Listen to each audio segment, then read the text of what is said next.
please?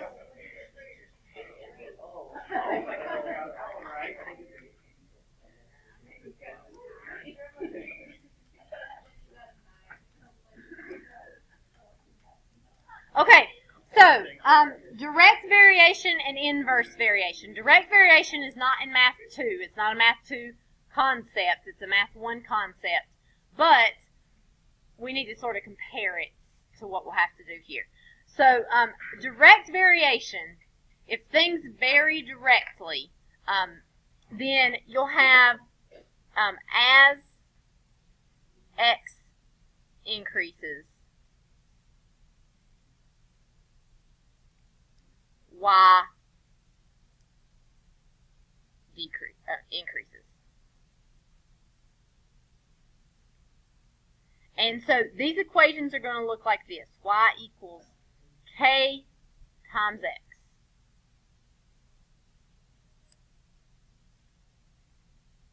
So, for example, the running on the treadmill problem is a direct variation problem. If you're running 6 miles per hour for however many hours, you do 6 times whatever. So k here is some sort of constant. K is your constant.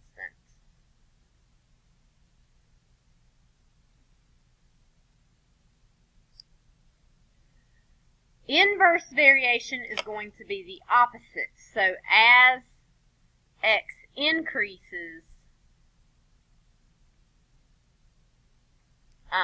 y has to decrease.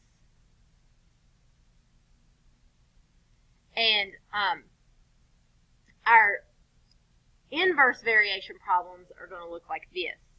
Y equals k over x. K is still a constant here.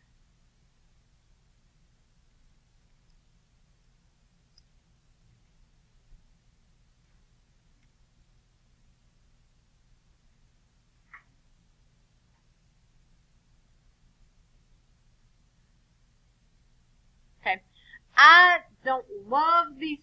really don't love these next two problems that are just, they're not that hard, but they're just such like created problems that are hard to translate to anything real world, but you may see these, so I want us to do a couple of them. So if we see this right here, if x varies directly as y, what that should tell me is y equals k times x. Whenever I read as x varies directly as y, or if x varies directly as y, that tells me y equals k times x is what I'm starting with. And so when x equals 2, y equals 9. So what I need to do is I need to find the k. So when x equals 2, y equals 9. So I'm going to plug in 9 for my y and 2 for my x. So I can find, divide by 2, 4.5 is my k. So that means my equation is y equals 4.5x. But the question didn't ask me for an equation. What did it ask me for? Value of y when x is 7. What would I do? Plug in 7. So y would equal 4.5 times 7. Right, and 4.5 times 7 is going to give you 31.5. So that would be your answer.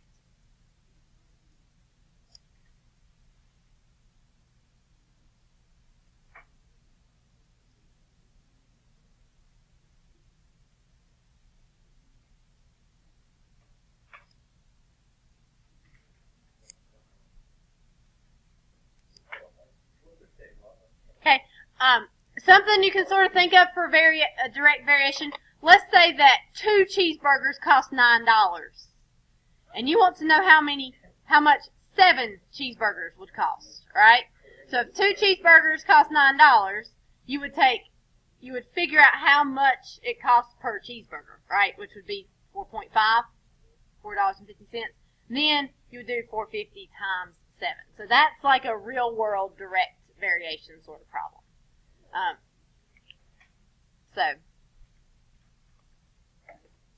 Okay. Example 2. If x varies inversely as y. So right here, when you read this, varies inversely as y, then that means that you're starting from y equals k divided by x. And this is what you're going to see the most problems on, because this is what we have to cover in math too. I just want the direct variation in there as well, so you kind of, you know the difference, because they sound like they're the same thing. So we're going to solve this the same way we did the direct variation problem. X equals 5, y equals 4. So I'm going to say 4 equals k over 5. And then I want to solve for that k. So how do I solve this for k? Times 5 on both sides. It looks like a fraction, but it's really just divided by 5. So I get 20 equals k. So that means my equation is y equals 20 divided by x.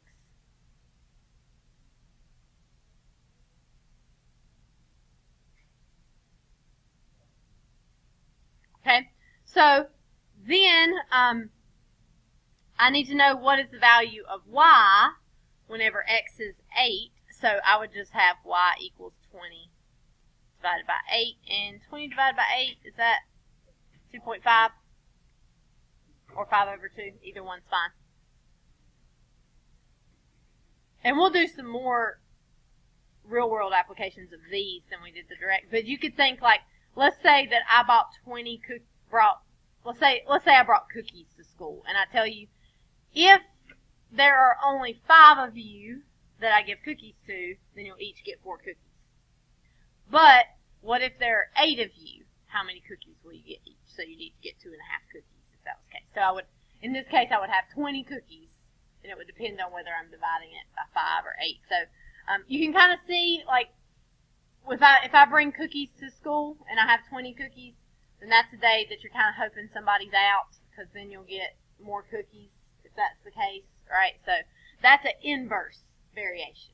If you're playing the lottery, if you play the lottery, which I don't really highly suggest, at least not regularly anyway, if you play the lottery, more than one person can win the lottery. So if you're playing the lottery, then you're hoping nobody else wins the lottery, because that's an inverse variation relationship. You got your winnings, like your $1.7 billion, but it's got to be divided by however many people won it. So if 3 people win the lottery, then you only get a third of that money. Yes.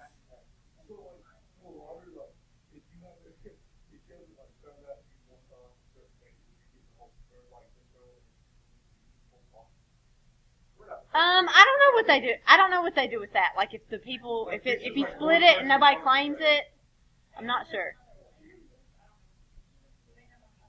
Yeah, they know there's another winner because they know what tickets they've sold. But if you never you don't have to claim your winnings. So if somebody never came forward, I bet they just keep the money for themselves. I bet they wouldn't, but I'm not sure. That's a good question.